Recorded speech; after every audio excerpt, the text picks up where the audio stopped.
Hey there, happy Tuesday. Welcome to another edition of Training Tip Tuesday with me. I'm Coach Coral with Team Babe Athletics. So today we're going to be talking about the what and the why behind warm-ups. So many people are familiar with warm-ups, perhaps in gym class or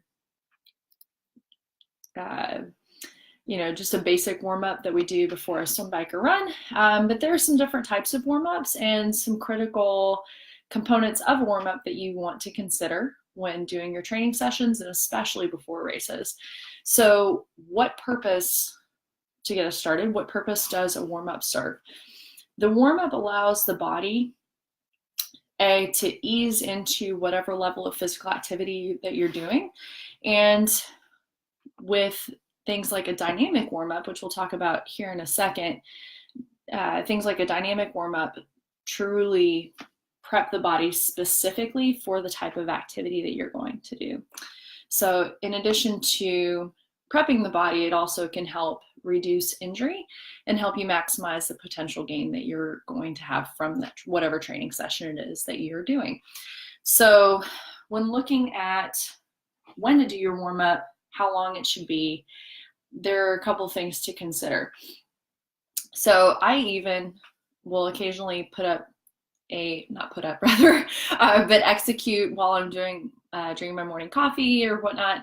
Just get on the ground on a yoga mat and do a sort of a dynamic warm-up that just allows your body to wake up and warm up for the day. It can be something like, just you're moving around, perhaps laying on your back, rotating your legs side to side to warm up the back, the hips, things that are just consistently tight, things that we battle with, problem areas, shoulders perhaps. So I also want you to be aware and to consider the concept of not just warming up for your training sessions, but also for your day so that you just feel better and move better throughout your daily life.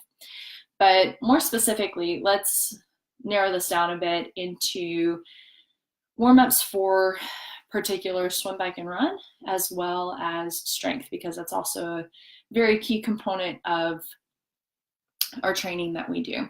So there are a couple different aspects to warm-ups. You heard me just mention a dynamic warm-up. A dynamic warm-up is essentially a series of movements. It can be any different combination of movements, but what it does is it takes your body through different ranges of motion. You're not really holding anything in a static fashion, so you're not going to, for instance, like a toe touch.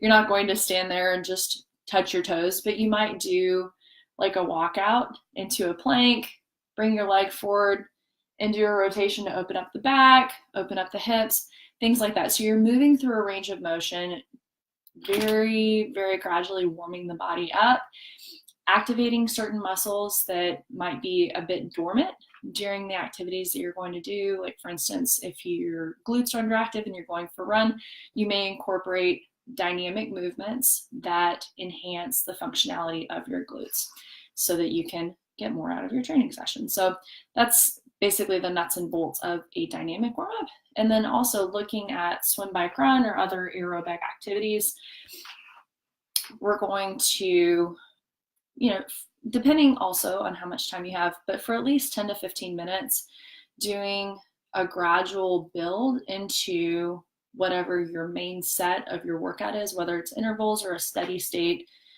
endurance or tempo. You want to warm the cardiovascular system up so you're not just gut busting and having your heart rate shoot through the roof. It's taxing. It just doesn't feel very good.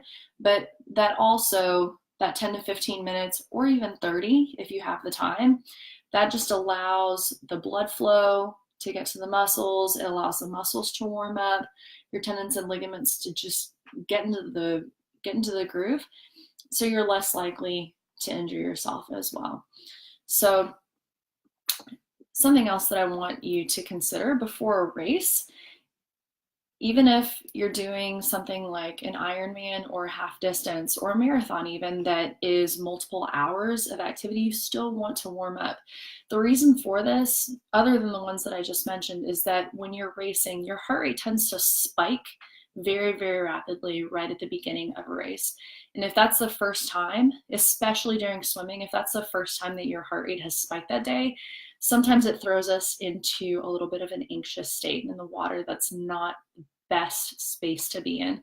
So I always recommend taking, especially to a triathlon, an extra pair of running shoes.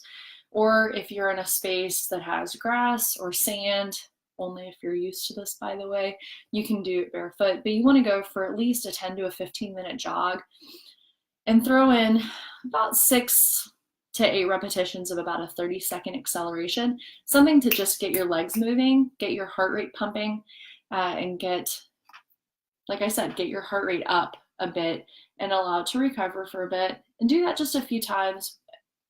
So like maybe 5 to 10 minutes of an easy jog, 6 reps of 30 seconds pick up with 30 seconds recovery, and then a couple minutes just walking around, stretching a little bit, dynamic warm up after that. But what that does in a pre-race setting, it allows your heart rate to elevate and then recover, elevate and recover without taxing your muscles too much, just so that when you hit the water, or if you're doing a duathlon, going out for that first run, that's not the first time that day that your heart rate is going through the roof. So you're just able to settle into your race pace with a clear head and a clear mind and just do your thing. So if you have any questions about how to go about developing a specific dynamic warm-up, or you need suggestions, don't hesitate to give us a shout. Always happy to answer questions. And I also wanted to mention, other than the fact that, of course, it's Tuesday, so the Outspoken Multisport team will be joining them at Clearwater Beach at Lifeguard Stand 7 next to Frenchie's for the traditional Tuesday swim. Great practice for your open water swim events coming up. But we're also going to be doing, this is an all-women's opportunity, sorry guys, next Thursday. So that'll be May 16th at the Sand Key Sailing Center. And that's a protected side of the water. So open water experience without, hopefully, a lot of the chop that we sometimes get on the Gulf, which is still good, but a little bit more of a low-key environment. So if you know any ladies who might like to come out, it's free. We'll be covering a little bit of technique, but also just doing workout in a really supportive, low-key environment. So hope to see everybody there. And as always, have a great Tuesday. Let us know if you have any questions about training, dynamic warm-ups, whatever it might be. Always happy to help you get you to your goals. So have a great day, and we'll see you next week.